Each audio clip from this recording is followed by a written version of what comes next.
Alhamdulillah wassalatu wassalam ala Rasulillah wa ala alihi wa sahbihi wa man tabi'ahum bi ihsanin ila yaumiddin.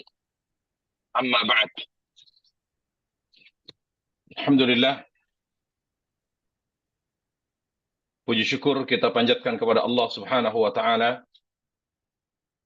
yang senantiasa mencurahkan rahmatnya kepada kita dan memberi nikmat terbaiknya sehingga kita bisa beribadah dan menjalankan ketaatan kepadanya Subhanahu wa taala. Alhamdulillah, kita berkat taufik dari Allah Subhanahu wa taala kita bisa melanjutkan kajian kita membahas hadis arba'in, syarah hadis arba'in Nawawi, di mana kita sudah sampai kepada hadis yang ke-16, yaitu hadis Abu Hurairah radhiyallahu anhu.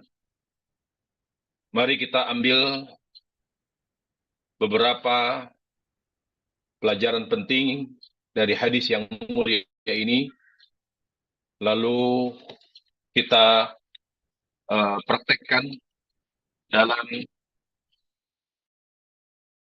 kehidupan kita sehari-hari. Kita baca hadisnya, lalu kita terangkan dan kita paparkan setiap hal yang perlu kita paparkan. Kita masuk kepada hadis Abu Hurairah. An Abi Hurairah radhiyallahu anhu anna rajulan qala lin Nabi sallallahu alaihi wasallam awsini qala la taghdab faraddada mirara qala la taghdab rawahu al-Bukhari. Dari Abu Hurairah radhiyallahu anhu bahwa ada seorang laki-laki berkata kepada Nabi sallallahu alaihi wasallam, "Wahai Rasulullah, berilah aku wasiat. Wahai Rasulullah, berilah aku wasiat." Lalu Nabi sallallahu alaihi wasallam memberi wasiatnya dengan bersabda, "La taghdab." Janganlah kamu marah, atau janganlah kamu mudah emosi. Dan orang itu kembali bertanya, "Wahai Rasulullah," atau kembali meminta wasiat kepada Nabi yang mulia sallallahu alaihi wasallam, "Wahai Rasulullah, beri aku wasiat." Karena orang sahabat itu menganggap perkataan Nabi, yaitu jangan marah, itu bukan wasiat. Tetapi Nabi alaihissalam kembali menyampaikan sabdanya, "La taghdab." Jangan mudah marah. Yang ketiga kali orang itu berkata, "Ya Rasulullah, beri aku wasiat." Kembali Nabi yang mulia alaihi salatu wassalam bersabda, "La taghdab." Jangan mudah marah. Hadis ini adalah hadis yang sahih, diriwayatkan oleh Imam Bukhari rahimahullahu taala. Hadis ini termasuk hadis utama tentang akhlak.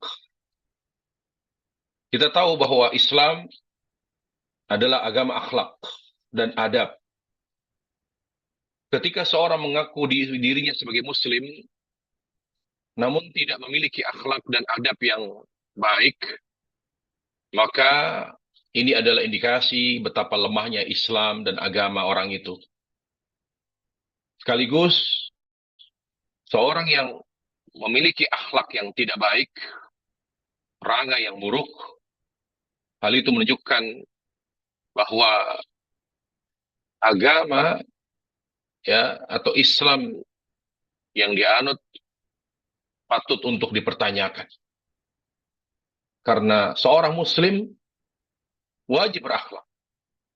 Akhlak mulia itu ibadah. Ibadah wajib, bukan pilihan. Jadi kalau ada orang mengatakan, saya begini, kalau saya orangnya emosional, ya tidak bisa dirubah. Ya begini bawaan lahir saya. Saya nggak mungkin menjadi orang lembut. Karena karakter saya keras, temperamen, lingkungan saya juga seperti itu, membentuk saya untuk menjadi orang yang emosional. Jadi nggak mungkin saya menjadi orang yang tidak lagi seperti ini, menjadi orang yang lembut. Kita bilang, Anda sombong. Kenapa? Karena lembut itu wajib. Ya, seorang muslim tidak mudah marah, bersifat atau memiliki sifat lembut itu wajib, bukan pilihan. Kalau ada orang memiliki akhlak yang buruk, di antara akhlak buruknya adalah mudah marah, ya, emosional. Orang yang memiliki bersumbu pendek, mudah marah, dalam segala hal selalu marah. Ini wajib untuk merubah sifatnya. Ya, kenapa? Karena Islam adalah akhlak mulia. Salah satu akhlak utama Islam adalah lembut. Salah satu akhlak utama Islam adalah tidak mudah marah. Ya, Rasulullah Shallallahu Alaihi Wasallam menjelaskan bahwa agama Islam adalah agama akhlak yang menunjukkan atau tanda keberkahan, kebaikan Islam seorang adalah ketika dia memiliki akhlak yang baik. Kalau kita ingin lihat Islam seorang, bukan lihat dari pakaiannya, bukan dilihat juga dari ibadahnya, karena ujung dari ibadah akhlak. Kita sholat untuk apa?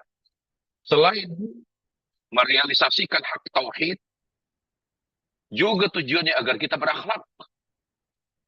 Kita berpuasa untuk apa? Bukan hanya melaksanakan kewajiban yang Allah wajibkan, tetapi untuk berakhlak. Dalilnya adalah di mana Allah Jalla wa'ala berfirman, Inna salata tanha 'anil fahsya' wal munkar. Sesungguhnya salat dapat mencegah dari perbuatan keji dan mungkar. Kata ulama berarti kita salat untuk berakhlak mulia. Allah Jalla wa'ala pada perkara puasa berfirman, Kutiba 'alaikumus siyam kama kutiba 'alal ladina min qablikum la'allakum tattaqun. Telah diwajibkan atas kalian berpuasa sebagaimana diwajibkan atas orang-orang sebelum kalian, la'allakum tattaqun, agar kalian bertakwa. Takwa di sini dijelaskan oleh Nabi yang mulia sallallahu alaihi wasallam, di mana beliau bersabda, "Ma lam yada' qaula az-zur wal 'amala bihi falaysa lillahi haja fi ay yad'a ta'amahu wa syarabah." Tujuan utama dari berpuasa adalah agar kita jujur, jadi orang jujur. Tidak suka bohong. Kalau puasanya tidak membuatnya berhenti berbohong, maka percuma puasanya. Dan itu adalah sabda Nabi Sallallahu Alaihi Wasallam. Bahkan Nabi Alaihissalam menjelaskan bahwa tujuan puasa adalah melatih kesabaran, melatih diri kita untuk lebih lembut, melatih diri kita untuk tidak mudah marah. Sampai beliau bersabda, wa in sabahu ahad falyaqul inni sha'im. Kalau ada orang ketika kita berpuasa mencela kita, mencaci kita, maka jangan dibalas. Katakan saya sedang berpuasa. Banyak sekali dalil-dalil yang menjelaskan bahwa ibadah itu hulunya ikhlas, ya, hilirnya adalah akhlak yang baik. Jadi selama kita hidup, kita tahu bahwa kita hidup untuk beribadah kepada Allah Jalla Jalaluh. Allah Ta'ala berfirman, "Wa ma khalaqtul jinna wal insa illa liya'budun." Tidaklah aku ciptakan jin dan manusia kecuali untuk beribadah. Jadi hidup kita adalah untuk beribadah. Ibadah itu awalnya ikhlas, hulunya ikhlas, akhirnya akhlak yang mulia. Dalil bahwa ibadah kepada Allah Tabaraka wa Ta'ala hulunya adalah ikhlas, sebagaimana firman Allah Tabaraka wa Ta'ala, "Wa ma umiru illa li'abudullah mukhlisin lahuddin." Tidaklah mereka diperintahkan untuk beribadah kecuali ikhlas. Tidaklah mereka diperintah untuk beramal kecuali ikhlas karena Allah Jalla wa'ala. Adapun ya hilirnya atau akhir dari ibadah kita kepada Allah Jalla fi'ula adalah berakhlak mulia. Dalilnya diantaranya adalah hadis Nabi Sallallahu Alaihi Wasallam di mana beliau Sallallahu Alaihi Wasallam bersabda, "Innama bu'ithu liutammima salih al-akhlaq." Aku diutus oleh Allah Jalla wa Ala adalah ya untuk menyempurnakan akhlak, untuk menghadirkan akhlak yang sempurna. Jadi kalau kita sebagai umat beliau alaihi salatu wassalam, namun tidak mampu menampilkan akhlak yang mulia, maka kita bukan umat Nabi yang ideal. Bukan umat Islam yang sejati. Umat Islam yang sejati adalah umat Islam yang berakhlak mulia. Umat Nabi alaihissalam yang ideal adalah umat Nabi alaihissalam yang berakhlak mulia. Bahkan Nabi alaihissalam bersabda, ya, aqrabuhum ilayya manzilatan yaumal qiyamati ahasinukum akhlaqa. Orang yang paling dekat posisinya nanti dariku pada hari kiamat. Orang yang paling dekat posisinya. Jadi kita kalau berakhlak mulia sampai kita wafat, posisi kita nanti di hari kiamat berdiri di samping Rasulullah Sallallahu Alaihi Wasallam.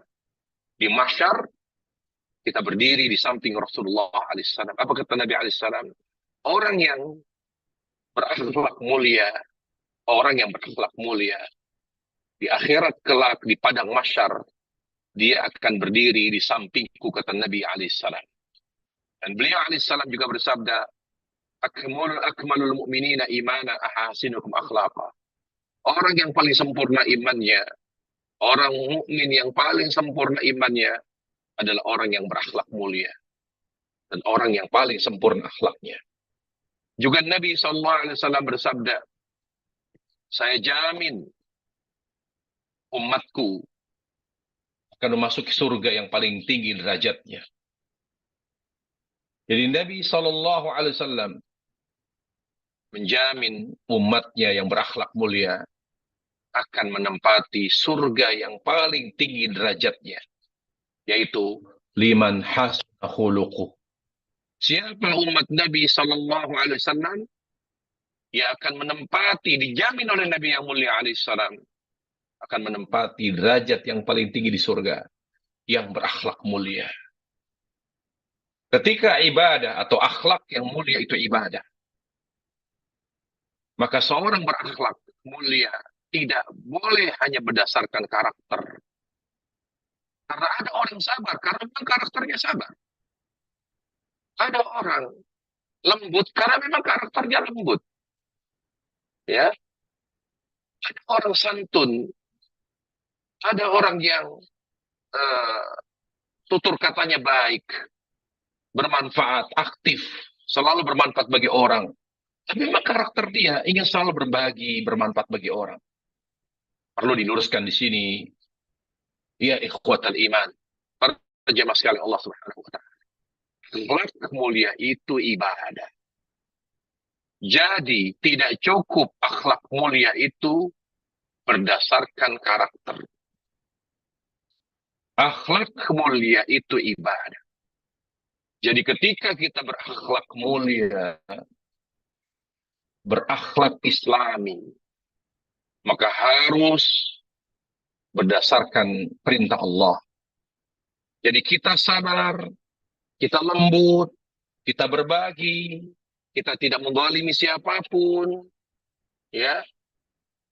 Kita tidak pelit, kita derma, tidak perhitungan, tidak dendam. Semuanya harus kita lakukan karena Allah. Karena perintah Allah Jalla wa'ala.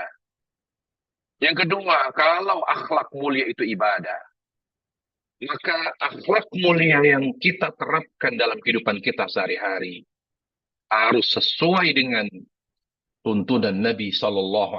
Bukan berakhlak mulia versi kita. Bukan berakhlak mulia yang sesuai dengan cara kita, sesuai dengan keinginan kita. Karena ibadah, akhlak ibadah. Jadi ketika kita berakhlak baik, caranya harus sesuai dengan petunjuk Rasulullah Sallallahu Alaihi Wasallam. Ya. Kemudian yang berikutnya, para ulama menyebutkan ada namanya usulul akhlak. Ada namanya akhlak utama. Akhlak utama itu ada 4. Siapa yang belum memiliki 4 akhlak utama ini, maka dia belum sempurna akhlaknya. Belum dianggap baik akhlaknya. Masih kurang. Masih jauh dari sempurna. Apa saja itu akhlak yang mulia? Ya, pilar-pilar akhlak mulia. Yang pertama, pilar-pilar akhlak mulia yang pertama, mohon diingat dan dicatat. Yang pertama, badlun nada. Senantiasa bermanfaat bagi orang lain. Ini pilar akhlak yang pertama. Jadi orang kalau dia hanya murah senyum, kalau hanya sabar, lembut, santun, tutur katanya baik, jujur, tapi tidak pernah memikirkan orang lain, tidak pernah membantu orang lain, tidak pernah bermanfaat bagi orang lain, dia tidak berakhlak. Orang yang berakhlak mulia adalah orang yang selalu mampu bermanfaat bagi orang lain. Dalil dari pilar akhlak utama yang pertama adalah hadis Nabi Sallallahu Alaihi Wasallam, khairukum anfa'ukum linnas. Orang yang terbaik di antara kalian adalah yang banyak bermanfaat bagi orang lain. Pilar akhlak yang kedua. Dengan pilar akhlak yang kedua ini akan mengantarkan manusia kepada kesempurnaan akhlak. Yaitu tidak ya, yaitu tidak menyakiti, tidak mendolimi siapapun, tidak menyakiti siapapun, baik dengan lisan maupun dengan tangan. Ketika kita mampu mengontrol lisan kita, mengendalikan tangan kita, dan anggota tubuh kita yang lain dari mendolimi orang lain, maka kita telah menegakkan pilar akhlak yang mulia yang ketiga. Dalil dari hadis ini atau dari pilar yang kedua ini adalah hadis Nabi alaihissalam, al-muslim man salim al-muslimuna min lisani wa yadi. Orang Islam yang baik adalah orang Islam yang mampu mengontrol lisan dan tangannya dari mendolimi orang lain. Pilar akhlak yang ketiga, murah senyum. Senyum itu memikat hati. Senyum itu menimbulkan keceriaan, menimbulkan kenikmatan, kebahagiaan. Makanya Nabi yang mulia sallallahu alaihi wasallam bersabda, tabassumuka fi wajhi akhika sadaqah. Senyummu terhadap saudaramu adalah ibadah. Jadi kita harus menjadi muslim yang murah senyum terhadap sesama jenis. Berbeda kepada lawan jenis. Ya. Jadi senyumlah kita kepada saudara kita karena Allah. Karena Allah Subhanahu wa taala. Ya, karena Allah Subhanahu wa taala. Jadi ketika kita murah senyum karena Allah, bukan karena karakter kita, bukan karena sifat kita yang mudah senyum. Jangan pernah berakhlak mulia karena karakter. Ketika kita diberi karakter yang baik, alhamdulillah. Kebaikan di atas kebaikan. Tetapi karakter yang baik itu harus ditopang oleh ikhlas. Kalau orang tidak punya akhlak yang baik atau perangai yang baik, maka dia berjuang. Berjuang berakhlak mulia karena Allah Jalla wa'ala. Jadi pilar akhlak yang ketiga adalah murah senyum. Pilar akhlak yang keempat, sebagaimana dijelaskan oleh Imam Abdullah bin Barak rahimahullah ta'ala, adalah tidak mudah marah. Sebagaimana dalam hadis ini. Yaitu hadis Abu Hurairah radhiyallahu anhu. Tidak mudah marah dan tidak suka menyimpan dendam dan kebencian terhadap siapapun yang telah menzaliminya. Ini merupakan satu kesatuan. Tidak mudah marah dan tidak suka menyimpan kebencian dan dendam terhadap siapapun yang telah menyakitinya. 4 pilar ini, kalau ada pada diri kita, maka kita termasuk seorang muslim yang berakhlak mulia. Yang pertama, bermanfaat bagi orang lain, bagi Islam dan kaum muslimin. Yang kedua, tidak pernah menyakiti siapapun, terutama dengan lisan dan tangannya. Yang ketiga, murah senyum. Murah senyum selama tidak menimbulkan fitnah. Artinya senyum di sini tentu laki-laki kepada laki-laki, perempuan kepada perempuan, senyum kepada perempuan. Ya, beda kalau perempuan senyum pada laki-laki, maka itu berpotensi menimbulkan fitnah. Yang terakhir adalah tidak mudah marah. Tapi bukan berarti seorang muslim dilarang oleh Islam untuk marah. Tidak. Jadi maksud dilarang oleh Nabi di sini, emosi yang dinafikan oleh Nabi yang mulia alaihissalam adalah marah karena urusan dunia. Jadi bedakan, ada marah yang tercela, ada marah yang terpuji. Marah itu sifat manusiawi. Karena Nabi pun marah. Tapi marah yang tidak dibenarkan dalam Islam adalah marah yang disebabkan oleh ya, yang disebabkan oleh perkara dunia. Adapun marah yang dipuji oleh Allah Tabaraka wa ta'ala, marah yang dibenarkan oleh Islam adalah marah karena membela agama Allah. Marah ketika agama Allah dilecehkan. Ketika Allah Jalla wa'ala, Rasulnya Sallallahu Alaihi Wasallam, agama dilecehkan, maka kita marah. Lihat bagaimana marah Nabi Alaihissalam. Sebagaimana yang dituturkan oleh Aisyah, bunda kita, Ummul Mukminin.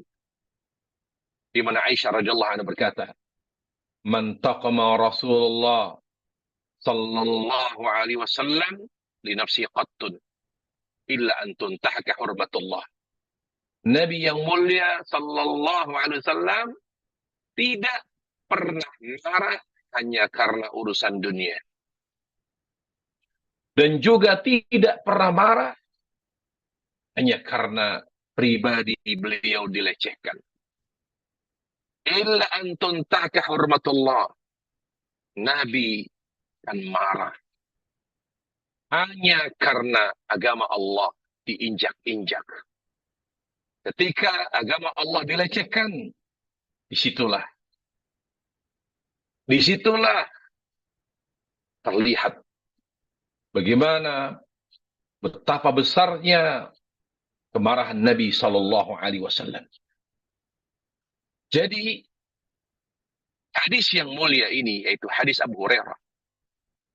Artinya ketika Nabi bersabda la taghdab, jangan mudah marah, artinya kita jelaskan dalam hadis Aisyah. Jadi hadis Aisyah menjelaskan hadis Abu Hurairah.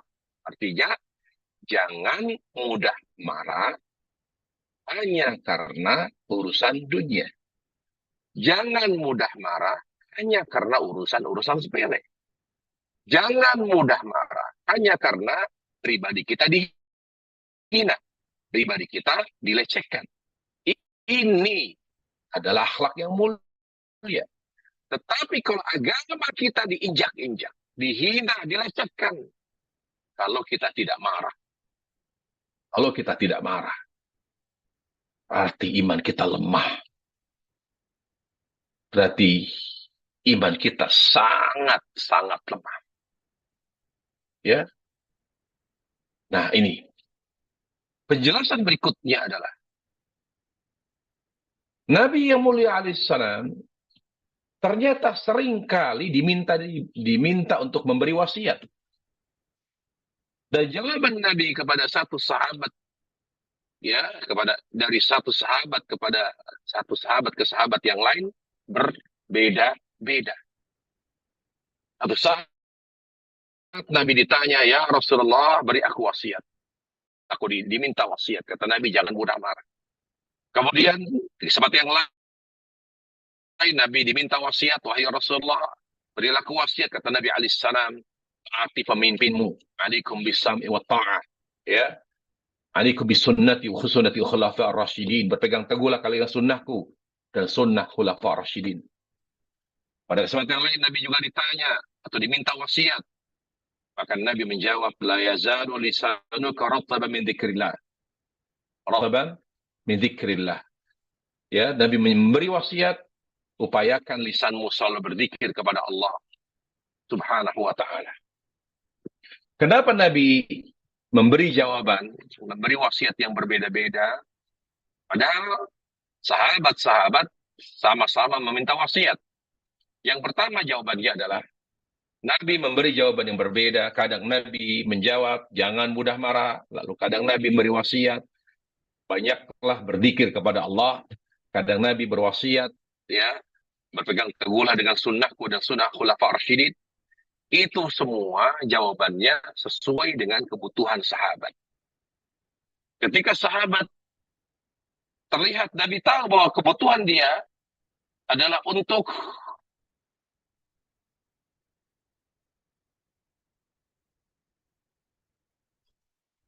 supaya kamu istiqamah, supaya kamu tetap lurus di atas jalan Allah, maka berpegang teguhlah kalian dengan sunnahku.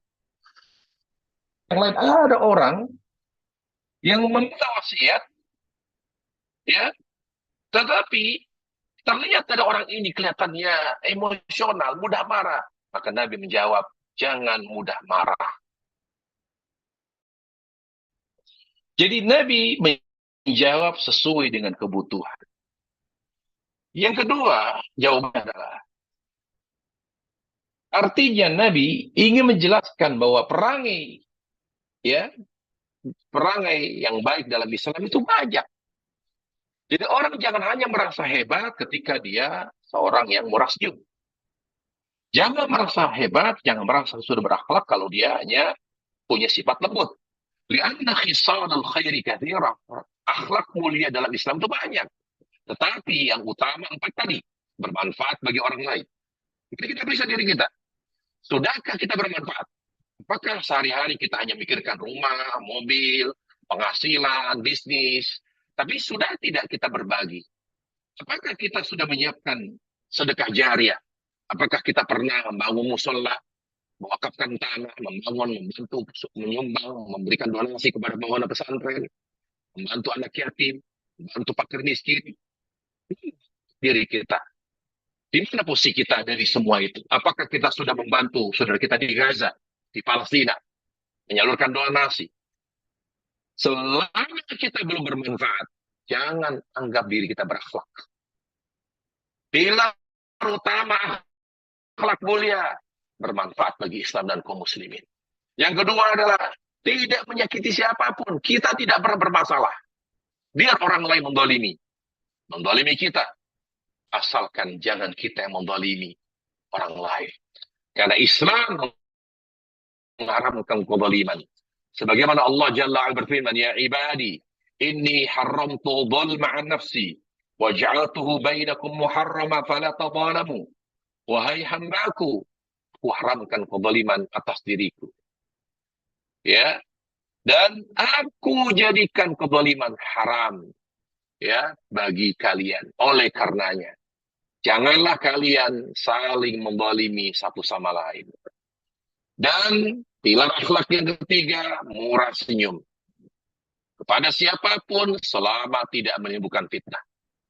Yang keempat, tidak mudah marah. Lembut. Dan tidak suka menyimpan dendam dan kebencian dalam waktu yang lama kepada siapapun yang telah menyakiti kita. Penjelasan berikutnya, apa makna sabda Nabi alaihissalam ini? La taghdab. Jangan mudah marah. Para ulama menyebutkan yang pertama, jadi yang dimaksud dengan la taghdab, jangan mudah marah, lahu martabatan. Jadi makna dari jangan marah ada 2 tingkatan. Tingkatan yang pertama atau maksud dari Nabi yang mulia alaihissalam yang pertama adalah, artinya apa? Jadilah kita orang yang mampu menahan emosi, itu maksudnya. Jadilah kita orang yang mampu menahan emosi. Jangan dibiarkan, ya dilepas emosi itu, tetapi ditahan. Apalagi hanya karena urusan dunia, apalagi hanya karena urusan pribadi. Kalau ada pemicu kemarahan dan itu sifatnya duniawi, tahan. Karena ketika kita mampu menahan emosi kita oleh sebab urusan dunia, urusan pribadi, maka di situ indikasi bahwa kita adalah orang-orang yang, ya, orang-orang yang bertakwa. Oh, iman kita kuat. Orang yang tidak bisa menahan emosinya, mengendalikan amarahnya, hanya karena urusan dunia, hanya karena urusan pribadi, hal itu menunjukkan akan lemahnya iman yang ada di dalam dadanya. Mari kita lihat surah Al-Imran. Surah Al-Imran ayat 134. Bagaimana Allah Jalla wa'ala memuji orang-orang yang beriman. Allah memuji hambanya yang beriman. Siapa hamba Allah Tabaraka wa Ta'ala yang dipuji oleh Allah Azza wa Jalla? Yang mampu menahan emosi. Allah berfirman, wal kadhimin al-ghaidha. Wal kadhimin al-ghaidha. Dan orang-orang yang mampu menahan emosi. Wal 'afina 'anil nas. Dan juga mampu memaafkan kesalahan orang lain. Isma'u rahimakumullah. Coba simak dengan baik hadis Nabi SAW. Dalam hadis yang diriwayatkan oleh Imam Abu Dawud, Imam Tirmidzi dan Ibnu Majah. Dan hadis ini sahih. Di mana beliau alaihissalam bersabda, "Man kadhama ghaidan wa huwa qadirun ala an yunfidha, da'ahu Allah azza wa jalla ala ru'usil khalaiq, yawm al-qiyamah, hatta yukhayyiruhu Allah min al-huril 'aini ma syaa." Barang siapa yang berupaya, ya, barang siapa yang berupaya untuk menahan emosinya dan dia mampu untuk menahannya, dia mampu untuk meluapkannya. Lihat kata Nabi, saya ulangi, barang siapa yang berusaha, ya, menahan emosinya, padahal dia tidak lemah. Wahwa qadir alaihi an fada, ada orang marah tapi dia tidak berani. Kenapa? Karena dia lemah, dia takut sama orang yang lebih kuat, lebih kaya. Nggak berani marah dia karena mungkin lemah fisiknya, lemah jiwanya. Tapi tidak, dia mampu, ya, meluapkan emosinya kepada orang yang memicu kemarahannya. Mudah sekali. Dia bisa itu. Ya, dia luapkan emosinya. Dia tidak takut. Ya, dia tidak takut kepada orang yang telah membuat dirinya marah. Tidak ada rasa takut sama sekali. Tapi dia menahannya. Nah, ini bedanya, ya. Jadi yang dipuji oleh Allah Jalla wa'ala yang mampu menahan emosi dan dia mampu untuk meluapkannya. Dia kuat, dia mampu, tidak ada rasa takut. Dan dia tidak lemah. Beda orang yang tidak menahan emosi atau yang menahan emosi karena memang dia penakut. Karena memang dia lemah. Ini tidak dipuji oleh Allah. Yang dipuji oleh Nabi alaihissalam, yang dipuji oleh Allah Azza wa Jalla, siapa yang mampu menahan emosi padahal dia mampu untuk membalas dendam. Padahal dia mampu untuk melawan. Tapi dia tidak dilakukan. Tapi dia tidak melakukannya. Bahwa qadirun ala ayyun fidah.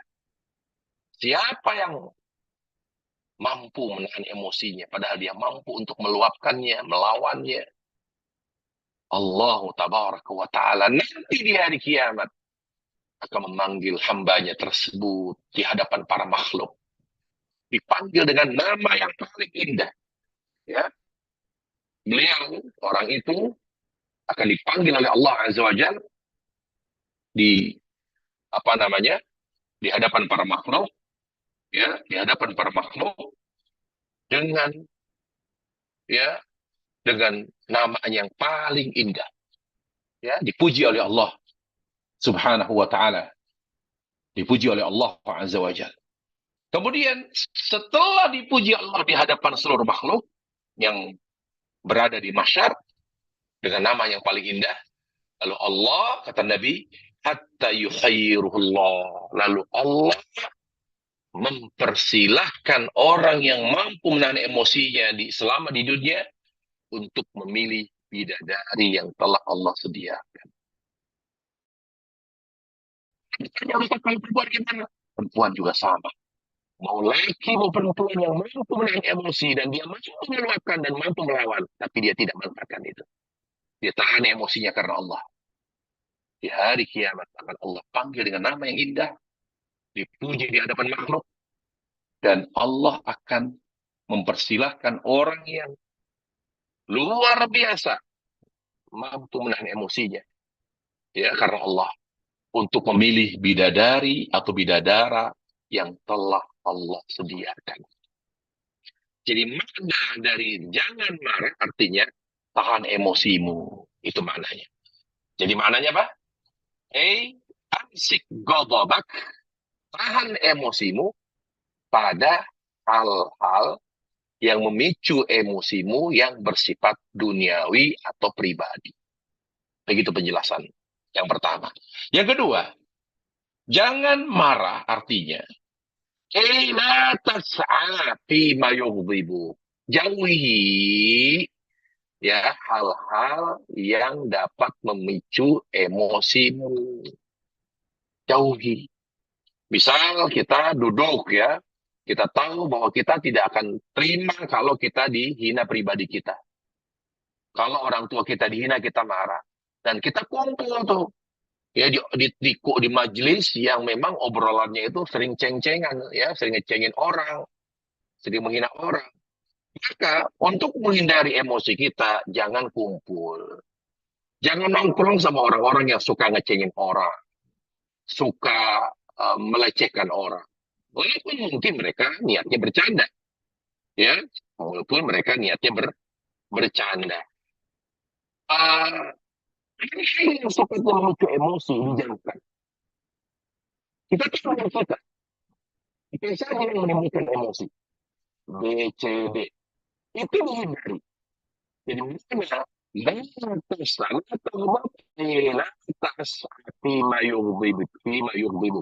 jauhi pemicu emosi yang memicu emosimu. Apa saja dari orang-orang berbeda-beda.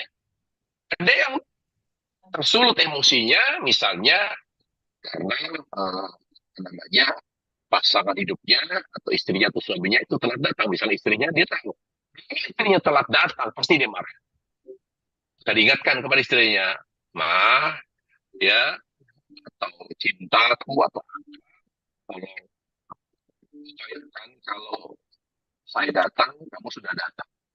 Karena saya paling tidak terima kalau suami datang, istri belum ada di rumah. Diingatkan saja. Jadi, hindari hal-hal yang memicu dan menyulut emosi. Makanya, dikatakan, ya, oleh, apa namanya, oleh Imam Ahmad rahimahullah ta'ala, bagaimana kita bisa melawan itu? Supaya kita tidak bersulut emosi kita. Dari orang ke orang berbeda-beda yang memicu emosi.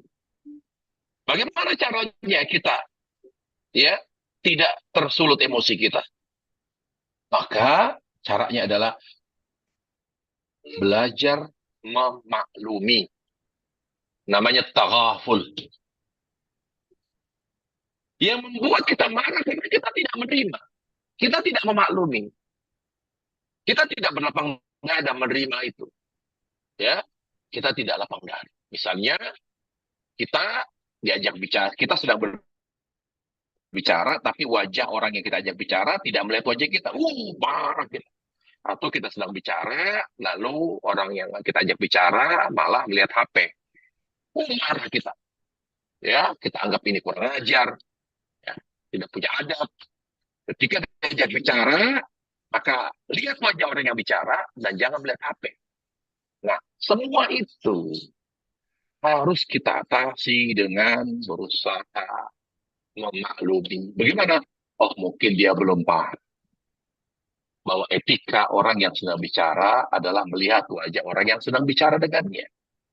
Etika orang yang sedang berbicara disimak, didengar. Justru jangan melihat HP. Ya. Nah, kata Imam ada apa? Al-afiyatu asyatu azza. Tis'atu minha fit taghaful. Sehat itu, nah ini kaitannya antara emosi dan sehat. Sehat itu, ya, ada 10 bagian yang menyebabkan orang itu sehat. Ada 10 sebab yang menyebabkan orang itu sehat. Tis'atun minha fit taghaful. 9 dari sebab orang itu sehat apa? At-taghaful, yaitu memaklumi, berlapang dada. Jadi hal-hal yang menyulut emosi kita, kita segera memakluminya. Mungkin dia tidak tahu, mungkin dia sudah hilang, mungkin dia lagi tidak uh, lagi hatinya lagi gelisah, sehingga sehingga melakukan hal yang memicu emosi saya. Berusaha memaklumi kesalahan orang lain yang memicu emosi kita. Kalau kita bersikap at-taghaful, sering memaklumi kesalahan orang lain yang memicu emosi kita, maka 90% insya Allah kita akan sehat walafiat sampai Allah mencabut nyawa kita. Mungkin kalaupun kita meninggal hanya karena faktor usia, bukan karena darah tinggi, bukan karena stroke, bukan karena AB, bukan karena sakit. Jadi kalaupun orang yang banyak memaklumi ya kesalahan atau hal yang memicu emosi kita berusaha memaklumi, bukan malah kamu harusnya paham, saya maunya begini, jangan pernah memicu emosi saya, tidak, malah kita panik. Ya, saya maklumi dia begitu karena mungkin belum paham, mungkin karena dia tidak mengerti, mungkin karena dia sedang tidak fokus, mungkin dia sedang ada masalah, mungkin kalau wanita mungkin sedang haid. Terus memaklumi. Kalau orang punya kekuatan memaklumi kesalahan orang lain, wallahi 90% sehat kita akan terjaga. Terjaga. Tinggal 10%, yaitu ikhtiar, olahraga, pola makan yang sehat, pola tidur yang sehat, pola hidup seperti pola hidup Nabi alaihissalam. Ya, ya. Jadi kalaupun kita wafat, mungkin wafat karena faktor usia, bukan karena penyakit. Ini pentingnya para jemaah sekalian, ketika seorang berusaha untuk memaklumi terus, mencari sisi ya dari orang lain yang membuat kita marah, tapi kita anggap, oh mungkin dia sedang tidak konsentrasi, mungkin dia sedang ada masalah. Cari alasan untuk membuat emosi kita reda. Jangan dia dipaksa. Kamu tak ngerti tidak bahwa ini itu membuat saya marah? Jangan. Tapi kita yang berusaha mencari alasan, mencari sisi ya yang membuat kita memaafkan, memaklumi ya orang lain yang melakukan hal yang memicu emosi kita. Nah itu. Dan terakhir, para ulama berdasarkan dalil ya menjelaskan kenapa Nabi SAW ketika diminta wasiat beliau hanya mengatakan jangan marah. Imam Nawawi rahimahullah berkata, Nabi dengan wasiat yang sangat singkat dan padat hanya berisi jangan marah. Karena marah itu pintu seluruh keburukan. Segala sesuatu yang tadinya bukan masalah menjadi masalah hanya karena adanya emosi. Masalah kecil, masalah sepele menjadi besar hanya karena emosi. Perceraian banyak terjadi pada rumah tangga muslim hanya karena emosi. Saling lapor, ya, kasus hukum yang berkepanjangan, kasus hukum yang berkepanjangan, yang luar biasa, sampai menguras dana, menguras energi, menguras waktu. Semuanya adalah karena emosi, bukan karena saling memaafkan. Makanya Nabi Alaihissalam, bayangkan saling membunuh. Adik kakak saling membunuh hanya karena waris, karena emosi. Bahkan memutus tali silaturahim, tidak akan ada silaturahim, diputus selamanya. Kenapa? Karena emosi. Ada ke Rasulullah, maka Rasul itu benar. Melalui wasiatnya beliau ingin membuka jalan kebaikan dan menutup pintu keburukan. Yaitu dengan cara apa? Seorang muslim kalau ingin hidup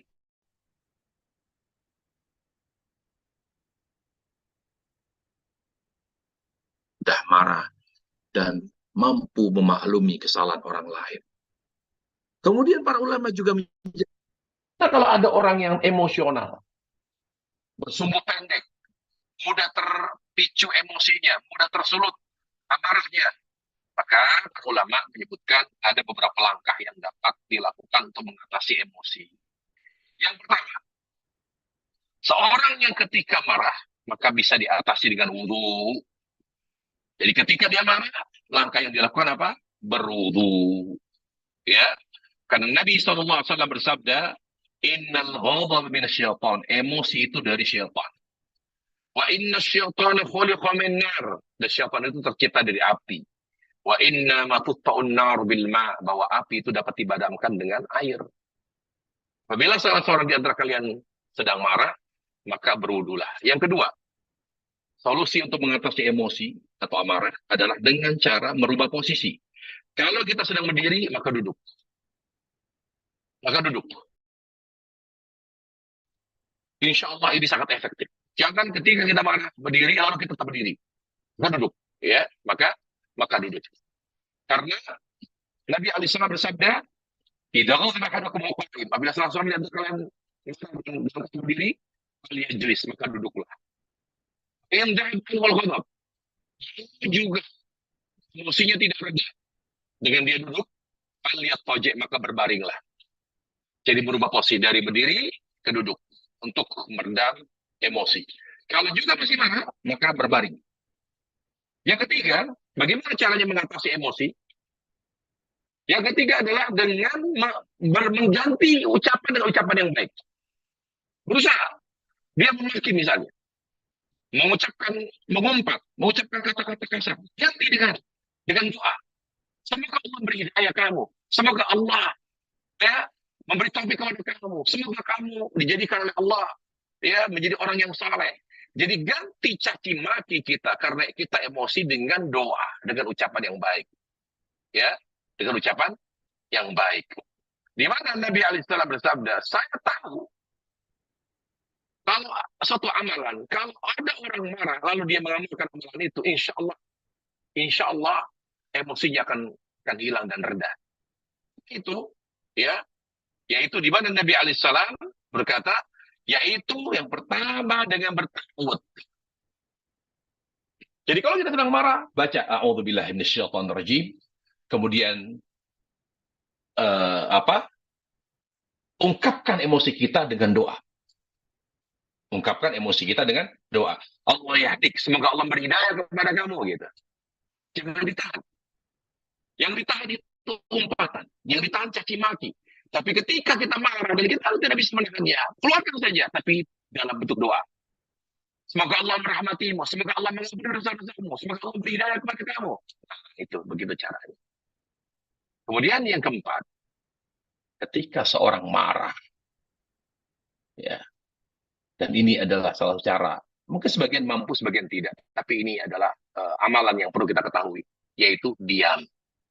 Orang kalau marah, ngomong, itu akan sulit mereda emosinya. Jadi, salah satu cara untuk meredam emosi, menahan emosi adalah dengan diam.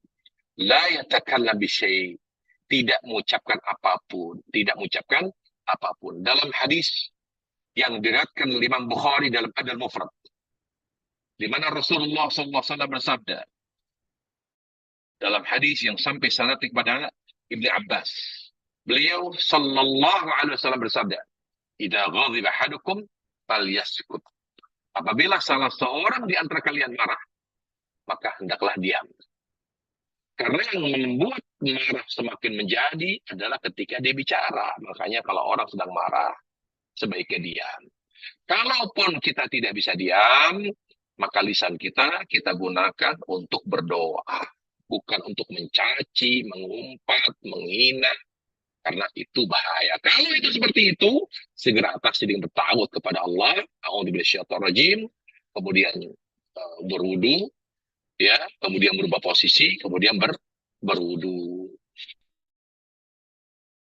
Ya, begitu para jemaah sekalian Allah Subhanahu wa taala. Dan kita terakhir, bagaimana cara kita bisa merubah akhlak kita yang buruk? Tentu adalah dengan berdoa. Berdoa kepada Nabi alaihissalam. Berjamaah, akhlak baik itu seperti rizki. Tidak menjamin orang yang sudah ngerti agama akhlaknya baik. Karena dia tidak dikasih oleh Allah. Belum dikasih oleh Allah rizki, atau belum dikasih oleh Allah akhlak yang baik. Kata ulama, al-khuluqul hasanu kal akhlak, kal arzak. Jadi akhlak yang baik itu seperti rizki. Ada orang yang ngerti agama dikasihnya sabar, tapi nggak dikasih misalnya derma, tapi dia perhitungan. Ada orang yang ngerti agama dikasih oleh Allah akhlak baiknya mungkin sabar, suka berbagi, tapi susah senyum sama orang. Ya mahal senyumnya. Jadi yang namanya akhlak baik itu seperti rezeki. Allah bagi tidak kepada semua orang dengan porsi yang sama. Makanya kita, kalau memang akhlak itu adalah akhlak baik itu rezeki, kita minta kepada Allah. Karena mengerti agama, gelar agama, ya, yang tinggi tidak menjamin kita berakhlak baik. Minta kepada Allah rizki, yaitu akhlak yang baik, ya, karena Allah yang memiliki rizki. Salah satunya dengan cara berdoa seperti doa Nabi alaihissalam, Allahumma hadini li ahsani akhlak, la yahdi li ahsani illa ant, wasrif anni sayyiha, la yasrif anni sayyiha illa anta, ya Allah, bimbinglah aku kepada akhlak yang baik. Sungguh tidak ada yang dapat membimbingku kepada akhlak yang baik kecuali Engkau. Ya Allah, palingkanlah diriku dari akhlak yang buruk. Sungguh tidak ada yang dapat memalingkanku dari akhlak yang buruk kecuali Engkau. Jadi doa ini terus kita baca. Supaya kita dimudahkan Allah. Kalau Allah tidak atau belum memberikan kita rezeki akhlak yang baik, walaupun kita ngaji bertahun-tahun, walaupun kita sudah betul-betul ngerti agama, itu tidak berpengaruh. Ketika Allah memberikan rezeki berupa akhlak yang baik, di situ kita sudah mulai bisa berakhlak baik. Ingat, akhlak baik itu rezeki dari Allah Jalla wa'ala. Minta kepada Allah. Minta kepada Allah agar Allah memberikan rezeki kepada kita berupa akhlak yang baik. Dan perbanyak doa, sebagaimana doa Nabi alaihissalam, meminta kepada Allah agar dibimbing oleh Allah menjadi seorang yang berakhlak mulia. Demikian para jemaah sekalian, kajian kita pada pagi hari ini mudah-mudahan bermanfaat. Wassallallahu wasallam wa baraka ala Muhammad wa ala alihi wa sahbihi wasallam. Walhamdulillahi rabbil alamin. Baik Ustaz, selanjutnya kita masuk ke sesi pertanyaan. Kita langsung saja ya Ustaz, sudah ada pertanyaan masuk. Pertanyaan pertama ini dari Luna Sulanta Supriaja. Ustaz, bagaimana masalah memaklumi ini dengan keperluan untuk ketegasan dalam pendisiplinan soal agama? Misal, dalam pembiasaan sholat subuh ke anak, bagaimana cara menegurnya supaya tidak masuk unsur marah di dalamnya? Itu Ustaz ya. Kepada Ustaz. Bedakan antara mendidik dengan sikap memaklumi kesalahan orang. Memaklumi itu pada awal. Ya, pada awal. Artinya bukan terhadap kesalahan yang berulang. Orang lain kan kita nggak tahu. Ya, kalau itu dia sering itu, misalnya menghina orang. Masa kita maklumi, sering menghina, kita nasihatin. Kesalahan yang berulang tidak kita maklumi, tapi kita nasihati. Apalagi anak yang lalai dalam hal sholat. Tidak boleh kita memaklumi.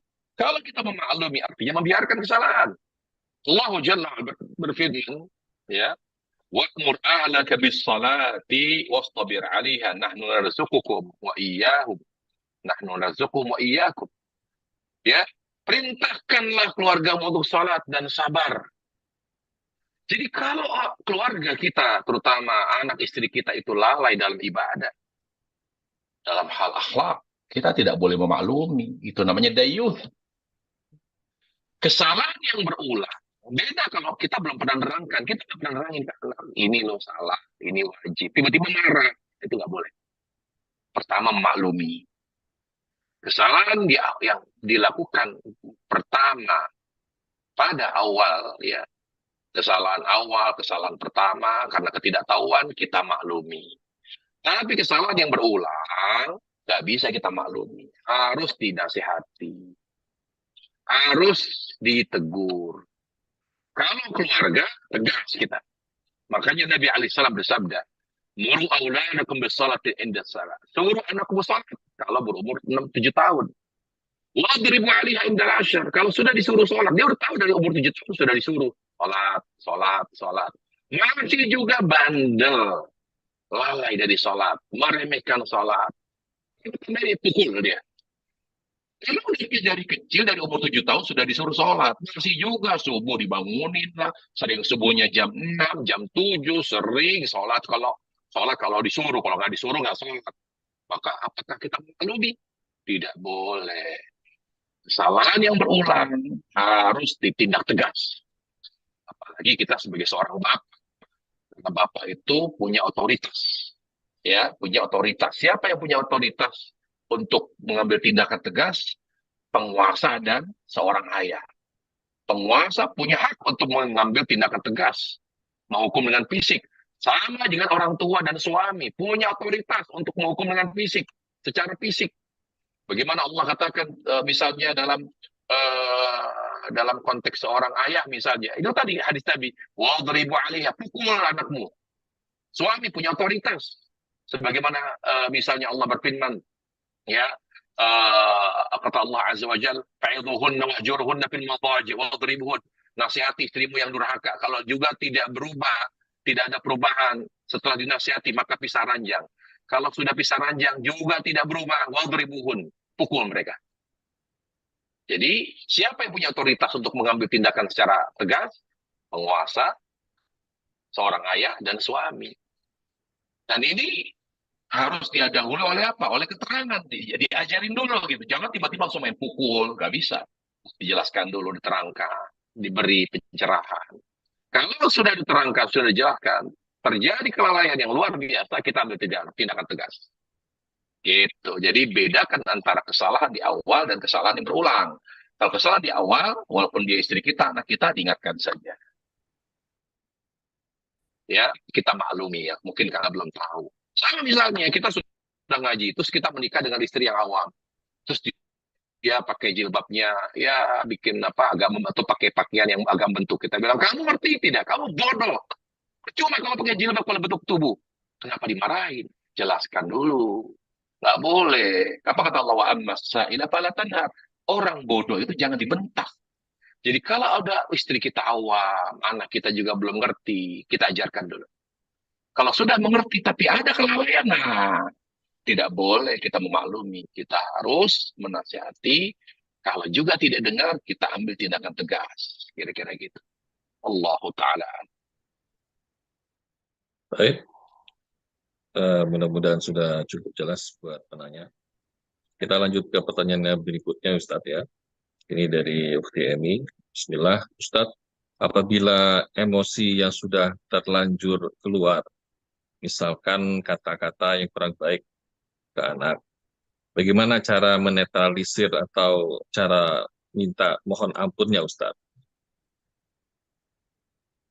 Ya, kalau itu di, di, didengar, ya, dan yang kita marah sama seorang dan dia mendengar caci maki kita, hinaan kita, ya kita caranya meminta maaf.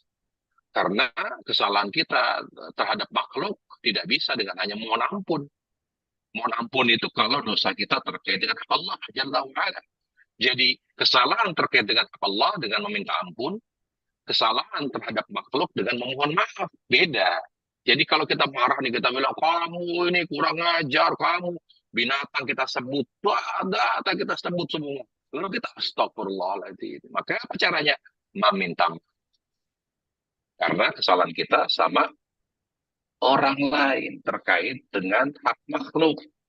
Tapi kalau hak terkait dengan hak Allah, misalnya apa namanya, lalai dalam sholat, gitu ya, kemudian tidak puasa Ramadan, kemudian tidak bayar zakat, maka kalau ini kaitan dengan hak Allah, maka meminta ampun kepada Allah. Jadi jangan salah jalur.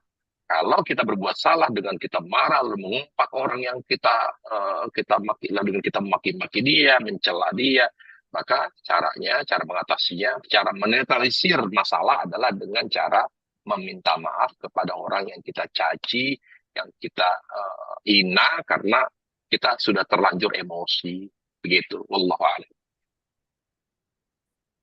Baik, Ustaz.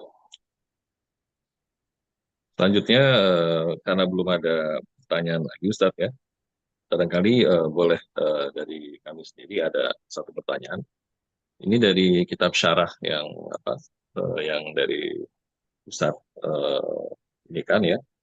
Eh, ini ada yang ingin kami tanya, Ustaz. Jadi memang ini menyangkut kepada pertanggungjawaban, pertanggungjawaban apabila marah itu sudah terjadi, gitu, Ustaz. Hmm. Eh, yang pertama itu mengenai marah sampai mengeluarkan kalimat kekufuran, maka dia Hmm. dianggap murtad hingga ia bertobat. Apakah memang sampai demikian, gitu, Ustaz ya? Maksudnya mungkin dia seperti apa? Apakah ini nggak bisa disebut sebagai dia sudah sebagai apa? Hilang ingatan, gitu ya? Apakah ini dimaafkan, gitu, Ustaz? Kemudian yang kedua, Ustaz, yang mengenai sampai seseorang, misalkan sampai seorang suami yang marah hingga mengucapkan kata talak pada istrinya, gitu, Ustaz. Eh, ini bagaimana konsekuensinya? Apakah talak itu jadi sah, jatuh talak, ataukah itu masuk dalam apa kategori yang seperti tadi Anda sampaikan karena dia terlalu marah sampai seperti hilang ingatan, gitu, Ustaz? Apakah itu Hmm. tetap sah itu talaknya, gitu, Ustaz ya? Barangkali itu, Ya, Ustaz. para ulama membahas tentang masalah al-ghadab, tentang emosi. Baik terkait dengan akidah, yang menyebabkan dia mengucapkan kata-kata kufur, atau menyebabkan seorang suami mengucapkan kata talak. Dibahas oleh para ulama. Marah itu ada dua. Ada marahnya iglak. Iglak di sini seperti orang mabuk. Jadi dia tidak sadar apa yang diucapkan. Ketika dia marah sampai kepada tingkatan atau keadaan di mana dia tidak sadar apa yang diucapkan, maka tidak berlaku hukum kufur atau murtad, tidak berlaku. Cukup istighfar kepada Allah. Sama juga dengan apa namanya, seorang suami. Seorang suami yang menjatuhkan talak. Ini kasusnya mungkin bukan sama tapi berbeda. Karena yang bedakan dalil. Bagaimana kalau suami begitu marah sampai tiba-tiba tanpa sadar, udah kamu saya cerai. Gak tahan saya sama kamu misalnya gitu. Apakah jatuh talak? Karena dalil menegaskan talakun jidduhun najid wa hizluhun najid. Ada tiga perkara. Seriusnya dianggap serius, gurauannya pun dianggap serius oleh Islam. Apa itu? Talak, nikah, talak, dan rujuk. Jadi kalau suami mengucapkan kata talak, baik dalam keadaan sadar maupun tidak, jatuh talak satu. Tetap dianggap jatuh talak. Jatuh talak. Walaupun dia mengucapkannya tanpa sadar karena emosi. Jatuh talak berdasarkan zahir hadis. Berbeda dengan ketika seorang mengucapkan kata kufur. Misalnya dia bilang, ya Allah itu kurang ajar, ya, gitu. Marah dia, Allah tidak adil, kejam Allah misalnya. Apa salah saya sampai hidup susah, marahlah dia sama Allah. kufur itu. Tapi marahnya tuh karena memang udah nggak kuat, udah nggak sadar nggak ucapkan. Kak, di sini dia wajib beristighfar. Tetapi kalau dia sadar dengan ucapannya, dia marah tapi dia sadar ucapannya, dia mengatakan Allah itu kejam, Allah dihina, Allah Azza wa Jalla dihina, maka dia kufur. Dia kufur. Apakah dia murtad? Wallahu a'lam. Secara teori dia wajib bersyahadat. Secara teori dia wajib bersyahadat kembali. Ya. Tetapi untuk menyatakan kafir tentu perlu ya kita kembalikan kepada yang berwenang, yaitu ulama. Ulama yang berhak mengkafirkan. Setelah tegakkan hujah, ya takutnya dia tidak tahu gitu loh. Karena mengkafirkan itu tidak mudah. Menganggap orang murtad, kafir tidak mudah. Karena kewajiban kita mengajak bukan memvonis orang. Ya. Karena ada kaidah mengatakan man sabata islamu biyakin falayun fa illa biyakin. Kalau ada orang Islam, Islamnya tuh dengan yakin, nggak bisa dengan sebab-sebab yang sifatnya tidak kuat lalu menghilangkan keislamannya, nggak bisa. Hanya karena ini kan dia mengucapkan kata kufur, nanti dia murtad, nggak bisa. Karena harus ada iqamatul hujjah, dijelaskan dulu, disampaikan argumennya, kemudian intifaul mawane, jadi nggak ada hal-hal yang menghalangi dia, ya, untuk mengucapkan kata kufur. Bisa jadi saat itu lingkungannya mau seperti itu. Gimana? Biasa kalau marah itu selalu menghina Tuhan misalnya, melecehkan agama misalnya. Oh ini jadi nggak ada penghalang dia, ya. Jadi untuk mengkafirkan tidak mudah. Tetapi dibedakan di sini, kalau ada seorang mengucapkan kata-kata kufur dalam keadaan emosi dan tidak sadar, maka tidak dihukumi kafir. Dia tetap muslim, tapi wajib beristighfar kepada Allah. Yang kedua, kalau dia sadar, secara teori dia dianggap kafir. Berarti dia harus segera bersyahadat. Tapi kalau kita katakan Anda kafir, karena dia nggak bisa. Teorinya beda ya. Hukum secara umum dengan hukum secara khusus beda. Bisa begini, hukum secara umum. Ya, siapa yang mengucapkan kata kufur dan dia sadar ucapannya, dia kafir. Itu umum. Tapi misalnya kita punya teman menghina Tuhan, ya, menghina Tuhan, misalnya Muslim, dia Muslim tapi awam banget gitu. Dia bilang, lu sholat, lu rajin ngaji, lu taat, tetap aja nggak jamin lu sukses lah. Mendingan maksiat gitu loh. Banyak hal yang menunjukkan Allah tuh nggak adil gitu. Allah tuh kejam gitu. Saya dari kecil hidup susah. Begini dia cerita Allah itu tidak adil, dia hina Allah. Tabaraka wa ta'ala. Apa kita bilang, Anda mengucap kata-kata kufur, Anda murtad, nggak boleh. Karena itu namanya mengkhususkan secara khusus, mengkafirkan secara khusus nggak boleh. Teori mengatakan, yang mengatakan ini kufur, maka dia murtad, maka dia kafir. Tapi mengkhususkan, menunjuk, mentayin, menentukan fulan kafir, bukan wewenang kita. Kita hanya mengatakan, kalau ada orang mengucapkan kata kufur dan dia sadar, walaupun dia emosi dengan ucapannya, maka itu kufur dan dia wajib bertaubat dan bersyahadat. Asyhadu an la ilaha illallah wa asyhadu anna Muhammadar Rasulullah. Itu wallahu taala. Baik Ustaz, jazakallah khair Ustaz penjelasannya. Selanjutnya kami persilakan kepada jamaah. Apabila masih ada yang ingin bertanya, masih ada kesempatan. Mungkin kita kasih kesempatan satu pertanyaan lagi barangkali Ustaz ya. Baik, silakan boleh. Satu lagi. Silakan jamaah. Silakan ada yang menulis di kolom chat atau barangkali mau bertanya langsung kepada Ustaz. Masih diberi kesempatan sama Ustaz.